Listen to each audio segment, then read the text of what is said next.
Okay, so let me give you my breakdown here. I'm trying to make it look like he's like about to leap and he's like bouncing up off the wall. So hopefully that comes through.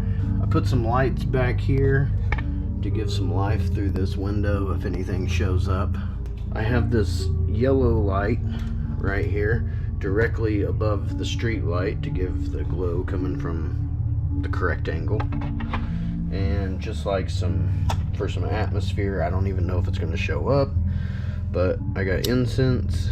Maybe it'll look like steam coming from a sewer vent, who knows.